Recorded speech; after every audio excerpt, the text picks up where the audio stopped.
ভবিষ্যৎটা কি হবে? এটা কি আর বসবাসের যোগ্য আছে? রাজনৈতিক সদিচ্ছা থাকলে অনেক কাজ ভেঙে চুরে করে ফেলা যায়।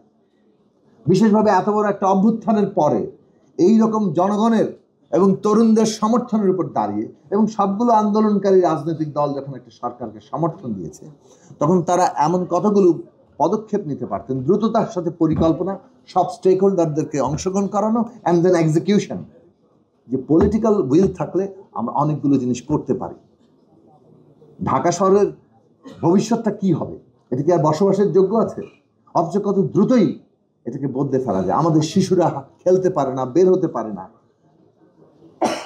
অথচ এক একটা এলাকা কত দ্রুততার সাথে বদলে যেতে পারে, কত দ্রুততার সাথে এতগুলো মানুষ অনেক ছোট জায়গায় থাকতে পারে, আবার তাদের অনেক বেশি যাকে বলে যে ওপেন স্পেস আমরা তৈরি করতে পারি।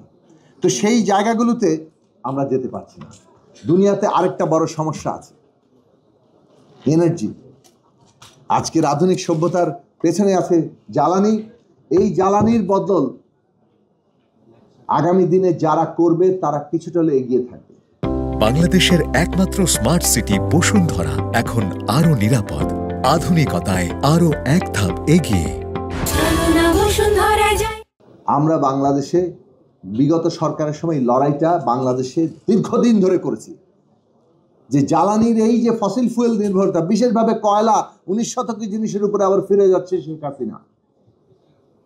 আমাদেরকে জ্বালানির ক্ষেত্রে নতুন দিশা সামনে আনতেই হবে এবং বাংলাদেশের মতো দেশ যখন এই জায়গাগুলোতে দ্রুত এবং গুরুত্বপূর্ণ পদক্ষেপ গ্রহণ করবে,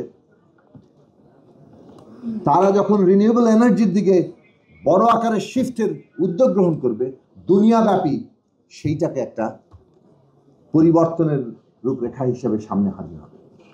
এই হাজির হওয়াটা দুনিয়ার অনেক সমস্যার সমাধানের মূল মন্ত্র।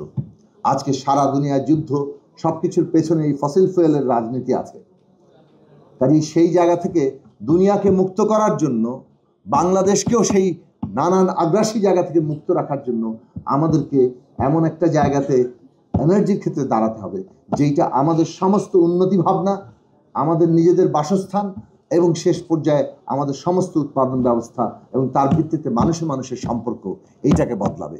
যদি ওই রাজনীতির সামান্য আবহাওয়া আমরা ধরতে পারি, আমাদের তরুণরা ধরতে পারে, তাহলে বাংলাদেশের ভবিষ্যৎ তৈরি হবে এবং সেইটার উপরে আমরা ভরসা করে আছি।